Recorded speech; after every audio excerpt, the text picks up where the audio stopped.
लाई आजको भिडियोमा हामी नेपालमा ट्यु अन्तर्गत रहेका सरकारी क्याम्पसहरू जुन चाहिँ BBS study business bachelor of business स्टडीको लागि अ, एकदमै टप गभर्मेन्ट सरकारी क्याम्पसहरूको बारेमा चाहिँ हामी हेर्नेछौँ। सर्वप्रथम रहेको छ शङ्करदेव क्याम्पस रहेको छ। यो चाहिँ नम्बर 1मा रहेको छ। नेपालको एकदमै टप म्यानेजमेन्ट क्याम्पस रहेको छ, जसमा चाहिँ इन्ट्रान्स कट अफ भनेको तपाईँहरू यहाँ अब कट अफमा यति सिट सीमित भन्नाले बुझिन्छ होइन। जसमा चाहिँ यो चाहिँ 2051 एडीमा चाहिँ 2008 सालमा स्थापना भएको थियो। मर्निङ डे र इभिनिङ तिनवटा सिफ्टमा हुन्छ र 4 वर्षीय एनुअल रहेको छ र टोटल फी 28,000 देखि 38,000सम्म रहेको छ। फुल डिटेल यसरी हेर्न सक्नुहुनेछ।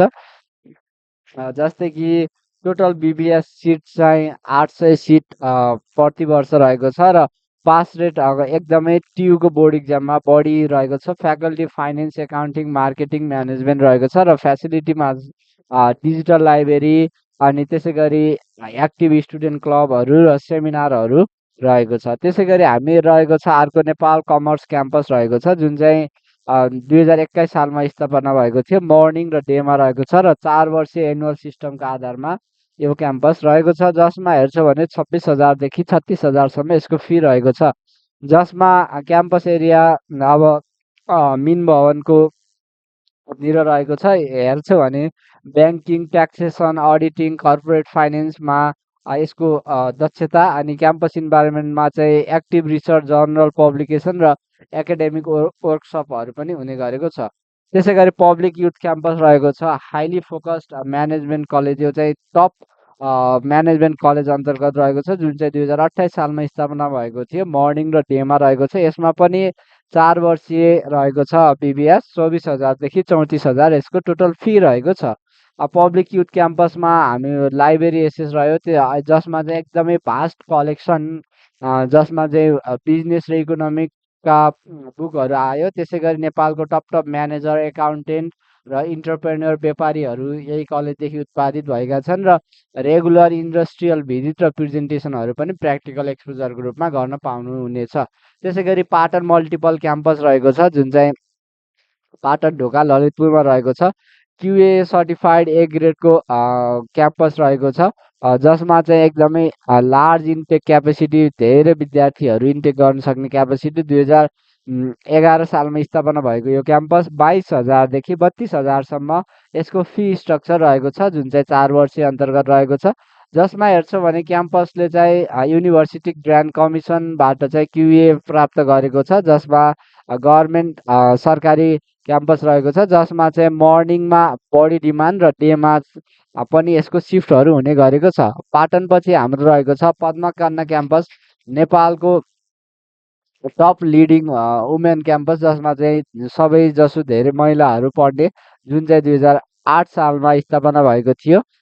यसमा चाहिँ मर्निङ र डेमा दुवै सिफ्टमा पढाइ हुने गरेको छ र 4 वर्षीय सिस्टम, 4 इयर एनुअल सिस्टम आधारित रहेको छ। 22,000 देखि 32,000सम्म यसको फी रहेको छ, जसमा चाहिँ फिमेल स्टुडेन्टले मात्रै पढ्न पाउने भयो। अनि त्यसै गरी क्याम्पसभित्रै होस्टेलको पनि व्यवस्था रहेको छ। त्यसै गरी अर्को रहेको छ सरस्वती मल्टिपल क्याम्पस रहेको छ। यो चाहिँ थमेलनिर रहेको छ, जसको स्थापना 2016 सालमा भएको थियो। यो क्याम्पसमा दुईवटा सिफ्ट मर्निङ र डे गरेर रहेको छ, जुन चाहिँ 4 वर्षीय बिबिएस सिस्टम अन्तर्गत नै रह्यो। प्रायः जसोमा सबैमा 4 वर्षीय हुन्छ ट्युको बिबिएस है।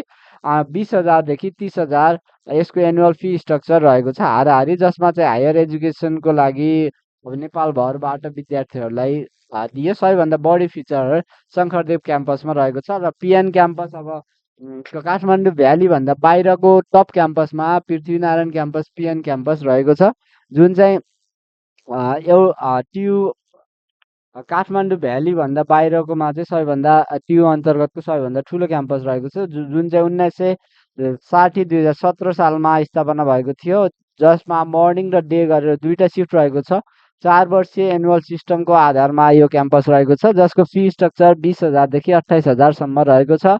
जसमा हेर्छ भने एकदमै वेस्टर्न पश्चिम नेपालको सबैभन्दा ठुलो ठुलो क्याम्पस रहेको छ, जसमा चाहिँ अब पोखरामा रहेको छ। म्यानेजमेन्ट फ्याकल्टीको लागि चाहिँ एकदमै ठुलो क्याम्पस नेपालमै रहेको छ। महेन्द्र मोरङ क्याम्पस जुन चाहिँ पूर्वमा रहेको छ, कोशी प्रदेश अन्तर्गत, जुन चाहिँ 2012 सालमा स्थापना गरेको थियो। मर्निङ र डे सिफ्टमा 4 वर्षीय सिस्टम अनुसार 20,000 देखि 28,000 यसको फी स्ट्रक्चर रहेको छ। यो चाहिँ इस्टर्न पूर्व नेपालको सबैभन्दा पुरानो क्याम्पसको रूपमा पनि रहेको छ, जसमा अब एक्सपिरियन्स टिचरहरूले चाहिँ यसमा पढाउनु हुनेछ। जसमा हामीले यी क्याम्पसहरूलाई यसरी वर्गीकरण गऱ्यौँ होइन। Sankardev campus, Nepal commerce campus, public youth campus, Patan multiple campus, अनि त्यसै गरी पद्मकन्या अनि सरस्वती, त्यसै गरी पृथ्वीनारायण क्याम्पस र महेन्द्र मोरङ आदर्श क्याम्पस रहेको छ। तपाईँहरूलाई अब कुन क्याम्पस राम्रो लाग्यो? सबैभन्दा काठमाडौँ भ्याली अन्तर्गत रहेका क्याम्पसहरूमा चाहिँ एकदमै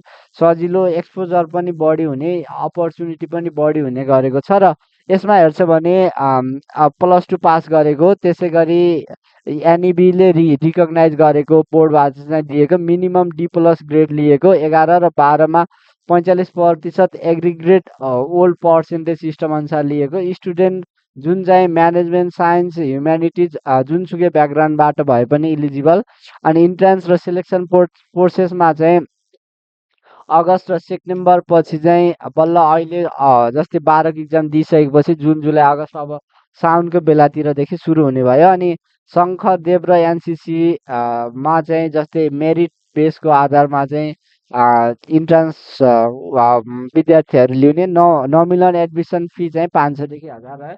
र स्कलरसिपहरू चाहिँ 10 देखि 20% चाहिँ सरकारी स्कलरसिपहरू पाउने भयो। र कोटा सिस्टमहरू जस्तै मार्जिनलाइज, अन्डर प्रिभिलेज भनेको चाहिँ अब सीमान्तकृतहरू, सरी, अन्डर प्रिभिलेज भनेको चाहिँ एउटा प्रिभिलेज नपाएको ग्रुपहरू, फिमेल, अनि इन्डिजिनियस भनेको चाहिँ आदिवासी जनजाति, दलित र फरक क्षमता भएको विद्यार्थीहरूलाई रह्यो। त्यसै गरी ट्युसन फीहरू पनि अब जुन चाहिँ टप पर्फर्मरहरू रहनुहुन्छ उहाँहरूलाई पनि ट्युसन फी प्रदान गरिनेछ। ल साथीहरू, हजुरहरूले हाम्रो भिडियो हेरेर कति के कुराहरू बुझ्नुभयो, कति के कुराहरू बुझ्नु भएन, कमेन्ट गर्नुहोला र भिडियोमा रहेका कमी कमजोरीहरू बताइदिनु होला है त। हस् त, धन्यवाद।